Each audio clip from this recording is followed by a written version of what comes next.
Bismillahirrahmanirrahim. Assalamualaikum warahmatullahi wabarakatuh. Hai semua, anda sedang menonton Sembang Wanita bersama-sama saya Nani Roslan.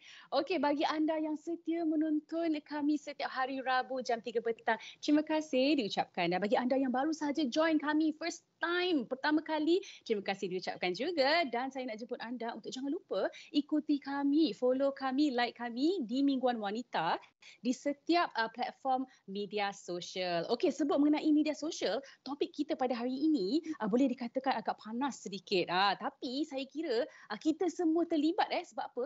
Kitalah salah seorang daripada 29 juta pengguna media sosial di Malaysia ini. Jadi we are all netizens. Gitu. Okey, topik kita adalah kemaruk like marketing jaja aib. Jadi jika anda rasa topik ini bersesuaian dan mampu memberi manfaat kepada ramai, share lah live ini. Jadi semuanya dalam Sembang Wanita.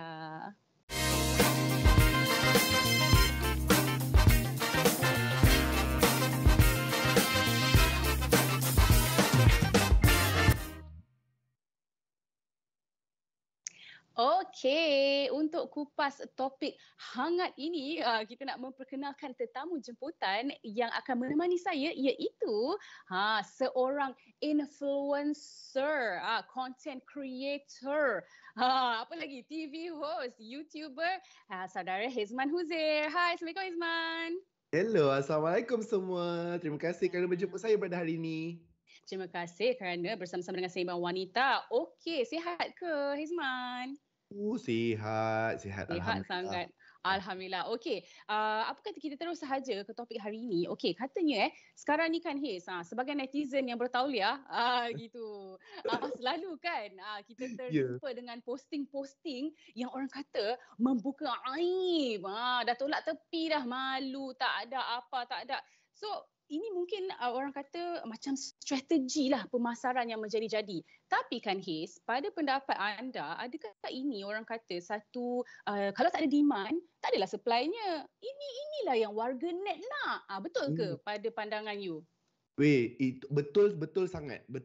Kita boleh cakap macam, okey, saya pernah lah tengok macam orang-orang yang buat konten-konten seperti macam prank. Kan, prank. Lepas tu akan ada macam mak-mak kepada anak-anak yang suka tengok video-video prank ni, kata marah tau dekat bahagian komen, kenapa kau buat macam ni apa semua. Tetapi mereka lupa, dia boleh kata yang dia tak suka kepada konten tersebut, tapi kalau you masuk, kalau anda masuk dan juga tonton, anda juga memberi kontribusi ataupun memberi sumbangan kepada views dan juga like. Dan sebagai content creator, kalau saya tengok, kalau ada views yang tinggi lah, aku lepas ni akan buat lagi. Seperti mana yang sahabat Nani cakap tadi, kan, yang pasal kalau tak ada demand, tak adalah supply.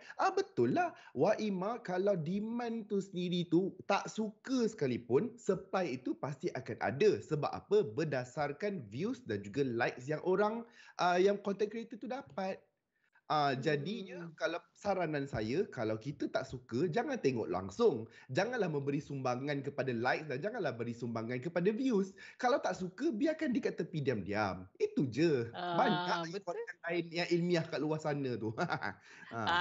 Lepas tu kita pula yang jadi kecam. Okey, cerita pasal kecam-mengecam. Kalau kat luar kan, kalau budaya barat lah orang kata, dia ada cancel culture. Tapi kat Hmm. Malaysia ni, kita ada culture apa? Budaya kecam, mengeji. So macam mana tu? Korang yang nak, lepas tu korang yang kecam. What do you say about that, Isman? Saya boleh cakap dekat Malaysia ni orang-orangnya dia pemarah tetapi pemaaf. Ya. Kita tengoklah cancel macam mana pun, ya, lepas 2 minggu dia tetap beli produk orang tu. Kalau Betul. kalau buat sale kau tengok beratur. Tapi 2 minggu sebelum tu dia buat hal itulah, hal inilah, tak nak support lah, kita boycott lah. Sudah. Lepas 2 minggu dia lupa, dia beratur beli barang orang tu. So kalau nak menjawab soalan Nani tadi, adakah cancel culture tu wujud dekat Malaysia? Wujud, tetapi hanya bertahan 2 minggu sebab sifat rakyat Malaysia ni pemaaf. Dan itulah yang sepatutnya. Saya tak cakap jangan jadi pemaaf, jangan. Jadilah pemaaf, tapi betul-betul lah. Kau nak mana satu ni, decide macam tu. Tak lalas bagi juga return of investment kepada konten-konten yang kelakar seram ni. Geram je. Okay, Haze, kita nak baca poll. Poll kita ada, sebelum kita buat live ni, kita ada bagi poll dekat para pembaca Mingguan Wanita. So kita ada tanya pada mereka. Soalan yang pertama kita tanya pada mereka adalah, marketing di media sosial negara kita sudah sampai tahap yang memualkan. Jadi 57% kata ya, betul. Very memualkan. 14% kata tak. Yang 29% ni husnuzon, sebahagian sahaja. Okey, so sekarang nak tanya Haze. Di pandangan mata seorang content creator, apakah sebenarnya definisi where do you draw a line untuk konten-konten yang memualkan, yang menjijikkan? Apa pada pandangan Haze? Okey, dia begini. Dia ada, kita sebagai pengamal media, ada kita punya rule tau. Rule dia adalah jangan sentuh bahagian agama, politik dan apa satu lagi saya tak ingat. Kan. Ada satu lagi bahagian bangsa kot, race. Bangsa dan juga race. Ini adalah 3 perkara yang paling sensitif sekali lah, yang jangan sesekali sentuh, nak buat apa-apa sekalipun dan meletakkan di media sosial. Bagi saya dan bagi pendapat mereka yang buat konten-konten marketing seperti ini adalah bad marketing is still marketing. However, tapi persoalannya dekat sini adalah bila kita berniaga, kita mahukan jualan. Adakah bila kita buat marketing ataupun pemasaran sebegitu rupa, ianya translated kepada jualan? Kan? Sebab kalau kita duk pemasaran tapi tak ada orang beli barang kita, tak boleh juga. Hakikatnya dan jawapannya apa? Pemasaran baik wa ima buruk sekalipun, ianya adalah sebuah pemasaran. Maksudnya dia adalah brand awareness ataupun orang tahu akan kewujudan kita punya jenama. Tetapi tidak semestinya orang akan membeli produk kita. Tetapi apa yang tergadai? Dirinya, maruahnya dan juga namanya yang tergadai bila kita buat pemasaran sebegitu rupa. Betul. Tapi itulah kan, Hizman, walaupun macam tu, kemaruk like ni orang masih lagi ada ROI, masih diterjemahkan dengan penjualan tinggi. Adakah kita kena educate juga kita punya consumer untuk jangan beli? Ke benda ni bagus ke tidak untuk kita, macam orang kata macam nak mengapi-ngapikan pula kan? Diorang ni tak elok, tak jahat, kita jangan beli. Adakah itu wajar untuk educate kita punya netizens supaya cancel culture tadi tu ke macam mana? Supaya nak mendidik content creator ni untuk create konten-konten yang tidak sensitif atau tidak melampau ni. Macam mana tu Haze? Siapa yang nak kena belajar dulu? Diberi ajar dulu. Okey, kita perlu melihat pada perspektif yang dekat Malaysia ni. Macam poll tadi kan, ada yang huzon kan? Ada yang huzon. Kita perlu melihat perspektif yang mana dekat Malaysia ni, content creator ataupun orang-orang yang membuat pemasaran ni tidaklah semuanya teruk. Ya. Tetapi bila semua ada yang baik, supportlah yang baik tu. Kalau ada yang ilmiah bermanfaat, supportlah ilmiah dan bermanfaat tu. Apabila budaya yang memanfaatkan video-video ataupun konten-konten yang berilmiah itu, lebih banyak orang yang menyokongnya dan lebih ramai lagi konten-konten creators dekat luar sana yang mahu membuat konten-konten seperti itu.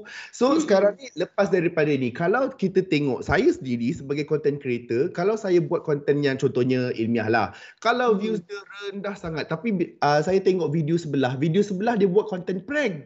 Dekat tengah-tengah pasar malam kan. Views dia berjuta-juta weh. Macam tu. Tidakkah anda semua rasa yang pada masa akan datang 2-3 tahun lagi saya sendiri pun akan buat prank kat tengah pasar malam? Faham tak? Sebab saya adalah seorang businessman. Saya adalah seorang yang mahu memenuhi demand tersebut. Jadi saya sendiri perlu supply. Faham? Jadi bila mana bukannya tak semua orang teruk dekat Malaysia ni, ada je yang menghasilkan konten-konten yang baik, tetapi di manakah support kepada mereka yang membuat konten-konten bermanfaat tersebut? Dalam dunia ni memang ada orang baik dan juga orang yang tak baik, ya. Yang tak baik tu memang fitrah alam, ya, dia akan sentiasa wujud. Kau buatlah macam mana pun, ya. Cuma yang baik ni, kau nak buat apa dengan yang baik ni, ya? Sebab yang tak baik ni memang akan sentiasa ada. Support yang ni. Itu. So berbalik pada poll kita nak tengok diorang ni sebenarnya nak support ke tak yang baik ni. Okey, kita tanya mereka idea marketing yang luar daripada norma budaya dan ajaran agama lebih mudah mendapat perhatian ramai. Kita tengok pembaca Bingung Wanita kata 92% kata ya, betul, dan tidaknya 8% sahaja. Tapi mungkin bolehlah macam mana yang Haze cakap tadi, yang ya ni, yang cakap 92% yang kata ya mendapat perhatian ramai ni, apa kata kita tukar, betul tak kan? Apa kata kita support yang konten-konten yang bermanfaat, lebih baik, supaya tidaklah jadi benda pelik-pelik macam ni. Okey, dan seterusnya kita tengok poll yang ketiga, katanya individu yang menjalankan aktiviti pemasaran menjaja aib atau tidak bermoral wajar dikenakan tindakan tegas daripada pihak berkuasa seperti akaun media sosial dinyah aktif. Ni apa justice Persua ni? Setuju 42%. Tidak perlu pengguna buat pilihan sendiri. 17% sahaja. Siasat dan beri amaran. Ni semua suara netizen ni. 42%. Okey, tapi sebelum saya nak tanya Haze lah, suka saya nak kongsi kan Haze kan, dekat Malaysia ni sebenarnya kita kan untuk internet kan kita self regulation ataupun dalam bahasa Melayunya apa kendiri kiranya kita dalam bahasa Melayunya kiranya kita yang apa kan kawal selia kendiri. So internet ni itu dia jargon dah keluar. Sekiranya sememangnya sebagai pengguna internet, sebenarnya authority figure dalam mengawal internet ni sebenarnya memang kurang pun. Sebab kita memang self-regulation. So, tapi bila kita tanya pengguna, kita tanya pembaca Minggu Wanita ni, mereka setuju untuk deactivate account. So, Haze sendiri macam mana sebagai seorang content creator?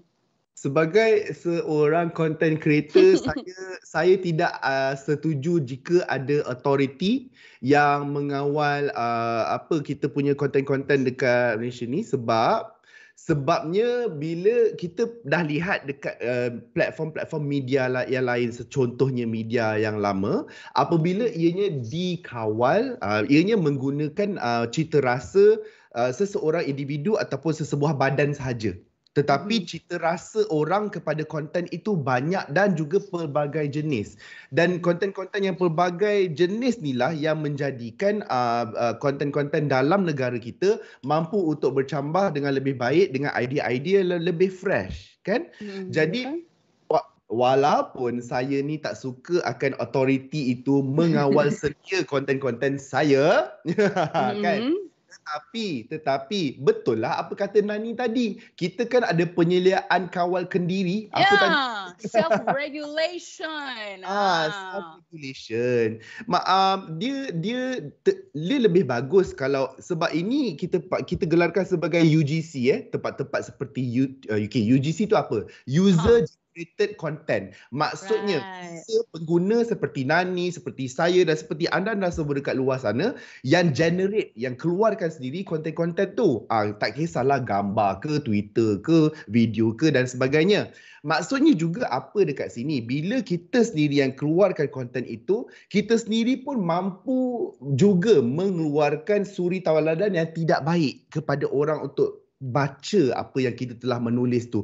Kadang-kadang netizen ni dia lupa bila kita contohnya ada video tu tak elok kan. Lepas tu dia punya komen bawah tu pun lebih kurang juga. Paku dulang, paku sepih. Faham Mengata tak? orang dia yang lebih sah. Tapi betul. Saya setuju dengan Haze. Sebab apa? Betul juga. Sebenarnya kita semua adalah netizen dan kita semua adalah content creator juga kalau nak ikutkan. Sebab kita semua pun ada our own platforms, our own channel. So kalau kita sendiri pun suka ke kalau tiba-tiba ada je kan polis-polis ke contohnya kat luar sana, awak telah mengupload sesuatu gambar yang apa sayanya aktif kan. Okey, tapi speaking of which, saya rasa satu apa panggil benda ni feature yang ada dalam media sosial yang mungkin ramai orang tak banyak cakap pasal ni, iaitu kita sebenarnya boleh klik not interested. His perasan tak feature tu? Saya rasa kita kurang untuk dan algoritma. Okey, mari kita berbincang mengenai algoritma dan feature itu. Adakah kita sepatutnya educate pengguna-pengguna internet untuk menggunakan feature-feature ini supaya algoritma mereka suci daripada sebarang onar-onar konten. Macam mana tu, Haze? Okey, kalau kita nak borak algoritma panjang cerita dia. Malah kalau awak kita tanya konten-konten creator yang lain juga, kita masing-masing pening dengan algoritma social media ni. Aku ni boleh keluar kan tiba-tiba keluar video pasal dokumentari monyet padahal tak ada satu pun monyet yang aku tekan like. Faham tak? Okey, so macam inilah kita cakap pasal feature ataupun benda yang memang dah sedia ada dekat situ untuk kegunaan kita. Seperti mana kamu cakap tadi, ada butang not interested dan juga ada butang block. Okey? Tetapi sebelum kita pergi kepada feature tersebut, kita perlu mempunyai mindset yang media sosial ini adalah media sosial. Dia bukan dunia sebenar. Okey, jadi jangan sesekali takut untuk menggunakan butang block ke butang not interested ke dengan atas alasan kita tak boleh untuk memecahkan silaturahim sesama Muslim. Tidak. That is not the point. Memecahkan silaturahim tu kalau dunia sebenar kau tumbuk, kau bertarik rambut. Okey, so hakikatnya kat sini, apa mentaliti yang kita harus pandang kat sini, media sosial adalah dunia virtual. Yang luar daripada skrin itu adalah dunia sebenar dan juga realiti. Kita kena hidup dekat luar tu. Yang dalam itu adalah dalam kawalan kita. Nak cakap sikit pasal algoritma Nani Okey, sikitlah pasal algoritma. Okey, kalau anda perasan kadang-kadang macam contohlah, saya bukan nak cakap saya suci dan juga murni saya bukan minyak masak cuma apa yang saya nak cakapkan dekat sini adalah saya punya timeline ataupun suggested contents dekat saya punya social media platforms banyak bercakap macam mana doa-doa, surah Al-Kahfi, macam mana nak menghafal apa benda semua tu, sebabnya orang-orang yang saya follow adalah contohnya QuranSayings.com ke kan ada macam yes ke apa semua. So yang keluar saya punya timeline tu begitulah. Sekiranya timeline anda semua muncul yang bukan-bukan jeng just fans, only fans. Kan. You all semua kena periksa balik. Korang ni pernah like ataupun pernah berinteraksi ke dengan konten-konten yang macam tu sebelum ini? Sebab platform-platform itu membaca anda. Matematik tidak menipu, manusia menipu. Betul tu. Jadi pada siapa yang suka kecam sangat, kenapa lah kan? Asyik-asyik keluar lah. TikTok orang tu bergelik bergerak. Cuba cermin sikit. Cari tu dah like, dah komen siapa tu. Okay, so kita nak tanya pula. Okay, agaknya sebenarnya apakah lagi cara yang mungkin orang kata lain lah selain daripada buka aib, benda-benda yang tak elok, yang luar daripada normal ni sebenarnya yang boleh mampu menaikkan sales. Because memanglah sekarang ni kan itu je alasannya. Kalau kita tak buat macam ni, sales tak naik, tak generate income, kita ada banyak agent, kita ada banyak dropship, kita kena buat benda-benda macam ni. Okay, so mungkin apakah lagi cara-cara yang kreatif kita boleh buat yang lebih produktif?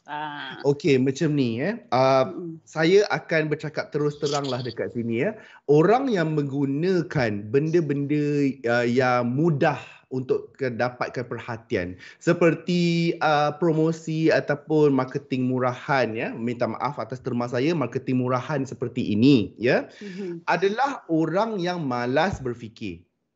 Okey? Adalah orang yang malas berfikir. Sebab apa? Dia alah senang je, kita buat je macam ni, nanti viral lah dia, sebab dia tahu benda boleh viral. Ada saja cara lain yang digunakan oleh pengguna media sosial luar negara, sebagai contoh US ke, mana lagi, Australia ke dan sebagainya. Ada influencer-influencer kat luar sana yang pandai menggunakan media sosial itu dengan cara tanpa memudaratkan maruah mereka untuk membuat marketing. Banyak je. Dia sama ada engkau pilih untuk buat research sendiri, kajian sendiri dan juga eksperimentasi sendiri ataupun tidak. Tapi hakikatnya tidak. Engkau tetap nak buat benda-benda yang macam memalukan diri sendiri dengan headline dan juga title yang saucy dan juga very the apa ni, clickbait. Very the clickbait. Lepas tu bila kita tengok kan video dia, suami kena tangkap ... Lepas tu dia tengok lah jual baju je macam tu. Faham tak? Saya tertipu dengan seller ini. Kemain kau punya clickbait. Si ada bulatan dekat thumbnail tu kan. Lihat ini. Aku buka lah. Jual pampers budak macam tu. Geram je aku kan. Tapi itu clickbait tak apalah. Clickbait tu kita pengamal-pengamal media, kita pun buat juga. Sebab apa nak dapat perhatian orang. Tetapi yang kita tengah bercakap sekarang ni adalah konten di dalam itu. Dalam suami kau kena tangkap ... Kalau kau jual benda lain tak apa. Tapi memang sungguh suami dia kena tangkap. Itu masalah dia. Kan? Kenapa kau nak kena tunjukkan macam masalah-masalah yang kau ada dengan masalah dalaman, masalah dalam kamar untuk dipertontonkan kepada orang lain dekat luar sana. Saya nak ambil kesempatan ini untuk memberi pesanan kepada rakyat Malaysia Wahai rakyat Malaysia. Wahai rakyat Malaysia. Ingat setiap apa yang telah masuk ke dalam dunia digital akan selama-lamanya berada di situ.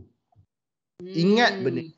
Jika anda merasakan, tak apa, aku berusia 20 tahun, aku boleh buat dan letak macam-macam, kan? Tanpa berfikir panjang, tanpa mengasihani anda yang 20 tahun akan datang, video-video yang you all buat ataupun gambar-gambar yang you all letak akan dipertontonkan semula kepada anak anda, cucu anda dan juga keturunan anda pada masa akan datang. Sebab itu saya cakap dekat sini, once you upload kepada dunia digital, ianya akan selama-lamanya di situ. Sebab kita takkan tahu mana satu yang internet letak, walaupun yang akan upload lagi in the future, orang dah screenshot ke apa ke, kita tak tahu. Kan? Kita walaupun kita sendiri dah delete dekat media sosial kita. Itulah saya nak pesan dekat sini, berhati-hatilah dengan apa yang you all letak dan sentiasa berfikir panjang sebelum anda buat apa-apa. Betul tu. Betul-betul Haze. Actually apa panggil benda tu, digital footprint kan. Takut dah kita sebagai warga 30-an mesti bersyukur kan. Nasib baiklah masa aku sekolah menengah dulu. Social media tak gila macam ni. Nasib baiklah waktu aku sekolah dulu aku pakai Nokia Betul. Nokia 3310 paling anjing mati tu kan. Kalau tidak, aduh anak cucu aku dah tengok macam-macam lagi, hebat TikToknya. Jadi betul lah kat situ saya kira bagi influencer ke key opinion leaders ke orang kata ataupun yang buat online sellers ke, macam Haze cakap tadi, kita kena fikir dalam-dalam. Sebelum post apa-apa tu kena fikir. Jangka masa panjang itu, digital footprint sentiasa akan menghantui anda. Okey, so kita nak baca salah satu komen daripada pembaca kita, iaitu Wan Aida 55. Mari kita nak tengok apa dia kata mengenai marketing membuka aib ni. Ni netizen marah ni. Dia kata marketing sebegini nak tunggu terjarap je. Saya tak tahulah typo dia apa sebenarnya maksud terjarap tu. Bahasa tinggi ni. Balasan dari Allah baru sedap diri. Selalu kalau Allah murka, nyawa pendek. Terus cepat ke alam kubur. Dah banyak contoh. Kita lihat. Nah, ni mesti suka baca. Suka baca apa? Majalah. Majalah terbitan alim-alim kubur, alim barzah. Yes. Netizen dimakan ulas hawa dalam kubur. Content creator terjerap. Tak tahu terjerap tu apa kan. Tapi itulah kat sini mungkin apa pendapat Haze kan? Macam mana orang nak kata kan, macam tadi kan kita cakap tadi kan, netizen pun sama juga. So macam mana kita nak lari daripada ekosistem toksik yang macam ni, kan, untuk mental health kita juga, betul tak? Benar baca kan, tengok Tapi itulah saya cakap tadi. Okey, macam inilah ya. Okey, disebabkan komentar tadi tu telah macam ada elemen-elemen Islamik kan, dan juga elemen-elemen mistik apa semualah. Okey, sama-samalah kita mengaji satu ayat je dulu. Surah 2 ayat 44. Surah 2 ayat 44 tu bercakap tentang apa? Kita suruh orang lain bercakap tentang kebajikan, tetapi diri sendiri tidak mahu membuat kebajikan. Maksudnya apa dekat situ? Orang lain kita tengok, okey, kita patutnya dia buat gini, tetapi Allah juga pesan kepada kita, kenapa engkau pun tak nak buat? Kenapa kau suruh orang lain buat kebajikan tetapi diri sendiri kau tak nak? So hakikatnya dekat sini adalah macam tadi, komen-komen tadi tu, itu dah kira baik dah kita nak buat live ni. Ada komen nervous kita. Lagi teruk. Entah apa lagi azab kubur yang dia reka dalam tu kan. Untuk nakut-nakut orang yang baca kan. Macam itulah. Ada lagi yang lebih teruk. Jadi macam kita berbual tadi, kita sendiri adalah pengguna media sosial, kita sendiri adalah content creator. Termasuk komen-komen yang letak dekat bawah tu. You all jangan ingat macam hanya kerana orang yang buat video itu dia meletakkan muka dia, wajah dia, idea dia dekat situ, dia adalah content creator.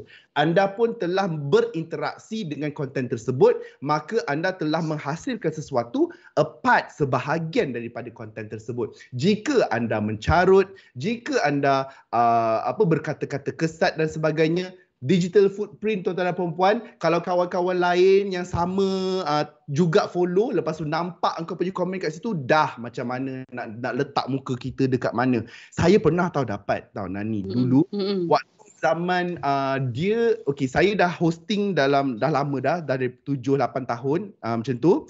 Lepas tu saya perasan saya ada seorang follower ni dia suka hina saya dulu. Dulu dia suka hina, dia suka kecam apa semua tu. Okey lah, fine lah. Lepas tu kan, satu hari ni saya bukanlah satu hari, PKP, bosan kan tak buat apa kat rumah kan. So kita scroll lah gambar-gambar lama apa semua. Ada orang kecam akulah. Tetapi pengguna itu adalah pengguna yang dahulunya menggunakan nama lain, tetapi sekarang ni ditukar nama dia kepada orang yang menggunakan personality ataupun perwatakan yang Islamik tau. Okey. Itu maksud kami. Digital footprint, apa yang kau telah buat dahulu akan muncul semula pada hari ini. Jadi orang tu dia kecam saya, dia carut macam, ya Allah, cara dia bercarut tu kan macam takutnya kan. Tetapi bila saya cek balik, saya posting lama, lepas tu saya tekan, betul macam dia adalah seorang yang dia adalah figura Islamik. Dan sebenarnya saya sangat terkejut dengan situasi tersebut. Itu maksud saya dekat situ. Memanglah saya dah maafkan dia dah lama dah, sebab Malaysians kan memang pemaaf. Cumanya itu buktinya dekat sini yang whatever, apa saja yang kamu dah letak kat situ, permanent dekat situ, dia akan kembali untuk menghantui anda. Okey, betul. Tapi itulah bercakap mengenai keagamaan ni kan. Kadang-kadang kan orang suka sangat guna tak baiklah kata penunggang agama, kita pun kenalah berhusnuzon kan. Tapi okey kita tengok contoh alamak, tapi ada nama dia, tapi tak apalah kita baca alang-alang kan. Sebab ada dalam rundown, kita kenalah baca kan. Okey, ada satu komen ni. Si ada emoji nangis-nangis, dia kata, ya Allah, saya pun tak sesempurna mana, cuma saya makin confused. Even ada yang berniqab tetapi masih melukis kening yang saya rasa tidak sepatutnya. Moga Allah jaga hati saya dan kita semua. Okay, next. Ada lagi satu komen. Dia kata sekarang ni memang semua gila like. Apa ada hal dengan dosa? Kan tak nampak. Like banyak nampak. Sebab tu tak kisah. Yang penting like tu. Selesai dah tanggungjawab saya membaca. Okey, sekarang kan kita nak baca pun nervous kan. Ya Allah, kan dia kejar kita balik kan. Okey, so itulah kat sini kan kita dapat lihat trend dia. Kadang-kadang macam betul lah kan. Kita kata macam 2 kali 5 lah kan. Kita tengok konten yang macam tu, kita pun rasa bertanggungjawab sebagai netizen untuk mengatakan sesuatu. Tapi rasanya bagi Hizman sendiri, betul ke term kalau kita nak guna internet ni, if you have nothing nice to say, just don't say anything? Adakah itu legit untuk pengguna internet ataupun anda perlu mengatakan sesuatu sebagai seorang umat Islam? Anda perlu menegur. Macam mana tu, Hiz? Okey, macam ni lah. Apa yang apa yang Nani baru cakap tadi tu adalah turning a blind eye. Maksudnya kau buat-buat tak nampak gitu kan, macam apa semua benda yang berlaku apa semua kan. Ada banyak pendapat orang kan, ada macam kawan saya yang dia berpangkat ustaz dan sebagainya, ada yang tegas sikit, dia cakap kalau kesilapan tu dibuat secara terbuka, pembetulan pun dibuat secara terbuka. Tetapi yang saya nak highlightkan dekat sini adalah segala apa yang kita buat perlulah dalam keadaan berhikmah. Faham kan? Perlu dalam keadaan yang memberi suri tauladan kita sebagai orang yang agamanya sebegitu, perangainya pun kena begitulah. Faham tak maksud saya? Maksudnya memberi contoh yang terbaik berdasarkan label agama yang diletakkan kepada kita. Kalau label saya ni adalah seorang lelaki Islam, jadinya tak bolehlah saya pergi kat komen orang mencarut-carut dekat situ, lepas tu jatuh hukum dekat dia, nerakalah tempat kau. Macam tu. Kalau lepas tu create sendiri azab kubur dan sebagainya, baik kau buat majalah sendiri kan. Lepas tu begitulah dalam konsep begini, adakah kita perlu forgive and juga forget dan sebagainya. Macam inilah dia punya ideal life. Kehidupan ideal kita adalah bila nampak sesebuah keburukan, kita biarkan saja. Tetapi realiti rakyat Malaysia ataupun realiti diri kita sebagai manusia adalah kita lebih tertarik dengan benda-benda yang intriguing ataupun benda-benda yang menarik perhatian. Dan kita tak dapat nak larikan diri daripada tak contribute apa-apa daripada segi komen, daripada segi views ke. Memang tak payah nak tipu diri sendiri benda ni. Memang akan berlaku. Cumanya sekarang ni dah tahu. Macam saya sendiri, dulu saya suka jadi makcik bawang dekat Twitter. Saya suka. Saya adalah orang yang sangat suka memberi komentar-komentar yang hebat dekat media sosial dahulu kala. Tetapi sekarang ni bila kita dah meningkat usia, kita ada banyak komitmen lain nak fikir. Baik aku fikir komitmen aku dalam kehidupan sebenar daripada aku beri komitmen kepada dekat Twitter. Faham tak? Betul. Itulah. Betul, sebab sebenarnya dia mengambil effort yang sangat banyak sebenarnya kan. Kita nak mengarang, apa aku nak reply ni? Lepas tu tunggu play. Ada notifikasi, ada orang reply. Dia ni, padan muka kau ni. Itulah effort yang sangat banyak sebagai seorang former makcik bawang juga. Macam tu kan. Aduh, bila kita dah tua ni kan, dah usia menginjak 30-an. Memang rasa macam yalah, betul-betul. Jadi apa pun, terima kasih banyak-banyak kepada Hiz. Banyak rasanya input yang kita dapat hari ini. Yang pentingnya yang salah tetap salah. Dan kita lebih baiklah kita biasakan yang betul kan. Eloklah kalau kita macam mana kita pilih kawan, macam mana kita pilih environment kita, macam itulah juga kita aplikasikan dalam media sosial kita juga. Takkanlah di realitinya pun takkanlah kita nak kawan dengan orang-orang yang kita tak suka, yang kita benci. Mungkin samalah juga kita boleh apply dalam media sosial kita. Okey, sebelum kita nak wrap, saya nak bagi satu pengumuman penting, iaitu kepada anda semua, jangan lupa saksikan Sembang Wanita episod akan datang dengan tajuk Misi Goda Suami, Hubungan di Ambang Sendu. Bersama Dr. takutlah sis. Bersama Dr. Adam bin Rahman, itu seorang kaunselor berdaftar, pendaftar nikah cerai, rujuk dan pegawai hal ehwal Islam Jawi pada Rabu hadapan jam 3 petang seperti biasa, Facebook Live Mingguan Wanita. Jadi bagi anda yang tahu atau anda sendiri di hubungan di ambang sendu, kelas tajuk-tajuk dia yang kita nak goda semula suami, nak dengarkan bagaimanakah misinya. Jom temui kami Rabu hadapan 3 petang. Okey. Blushing kita blushing. Blushing. Awak pun ada misi ke nak goda? Nasib baiklah bukan aku panel minggu depan. Kan, kalau tidak, apakah misi yang pertama untuk goda suami? Macam tu. Dalam di ambang sendu. Macam tu. Bolehlah bagi nama lilitan tudung di ambang sendu. Aduh, okeylah. So, sekali lagi kita nak recap semula. Hari ni kita berbincang mengenai kemaruk like marketing jaja aib. So, apakah kata-kata terakhir Hezman Huzair? Tapi kan sebelum tu kan, tiba-tiba kan, tiba-tiba panjang, tak nak panjang nak cerita. Yelah, Hezman sendiri pernah menerbitkan rancangan yang mengetengahkan isu-isu viral. Betul. Apa yang mungkin Hezman boleh simpulkan daripada pengalaman menerbitkan dan melihat sendiri pelbagai isu-isu viral kat luar sana dengan topik yang kita bincangkan pada hari ini? Okey. Orang marah. Okey macam ni Orang marah dengan kewujudan yang rancangan saya buat tu. Itu pertama, sebab apa? Sebab dia kata engkau memberi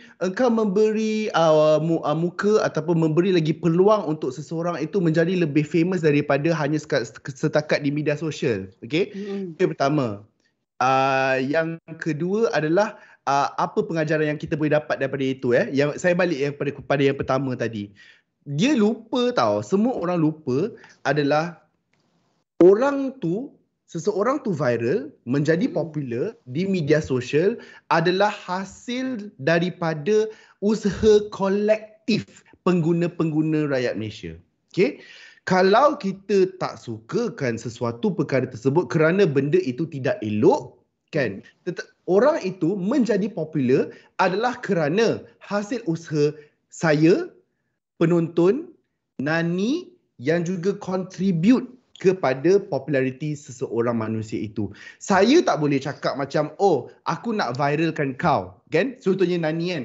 Nani tiba-tiba dia marah saya kan. Tak ada. Aku nak viralkan kau. Tapi kalau saya post dekat media sosial, yang like, yang share tu seorang je. Itu di ambang sendu. Di ambang sendu. Itu bukan viral dia. Itu namanya kau short sendiri. Ya. Saya nak perbetulkanlah dekat sini juga makcik-makcik, pakcik-pakcik yang tengah menonton rancangan ni Aku nak viralkan kau Pakcik, makcik kalau angkat kamera saja dan post dekat Facebook, kalau tak ada siapa like, tak ada siapa share, itu bukan viral pakcik. Itu adalah menyemakkan timeline orang. Itu maksudnya. Okey, jadi membawa kepada persoalan yang kedua. Okey, apa pelajaran yang saya dapat dekat situ? Pelajaran dia dekat situ adalah semua benda dekat media sosial ataupun semua benda yang berlaku adalah tak daripada tangan-tangan kita sendiri. Okey? Segala benda yang tak elok muncul kat timeline, tangan sendiri. Engkau punya timeline dipenuhi dengan benda-benda yang tak apa-apa sedangkan kau boleh follow apa contohnya akaun-akaun yang cakap pasal Quran ke, cakap pasal agama apa semua, Betul. tapi kau pilih benda lain, timeline tu muncul, itu salah tangan sendiri.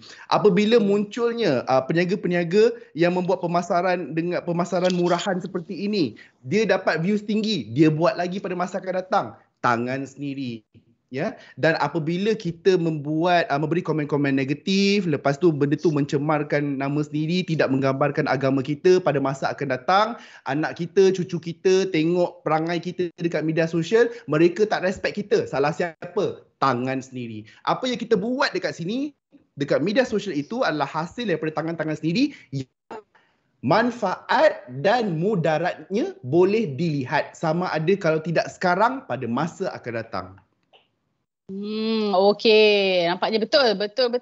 Tepat sekali untuk kita wrap perbincangan kita pada hari ini. Sememangnya nak kata kita nak lebihkan side mana satu pun tak, sebab akhirnya diri sendiri sebagai netizen atau warga net, anda lah yang menentukan sebenarnya rupa bentuk environment media sosial anda. Okey, thank you so much Hizman. Itu sahaja topik yang kita bincang pada hari ini. Harap anda semua dapatlah manfaat dan pengajaran pada petang ini. Dan sekali lagi, jangan lupa ikuti kami di semua platform media sosial. Dan kita akan jumpa pada Rabu minggu hadapan pada waktu yang sama. Terima kasih sekali lagi Hizman. Terima kasih banyak-banyak kerana sudi bersama dengan Sembang Wanita. Thank you so much. Kalau ada jodoh di ambang sendu, kita bertemu lagi. Okay. Nama saya Nani. Janganlah. Okey, nama saya Nani Roslan. Assalamualaikum semua. Sembang Wanita. Buat Izman. 1, 2, 3. Sembang Wanita. Ambil rohnya. Okey, bye-bye semua. Assalamualaikum. Bye-bye.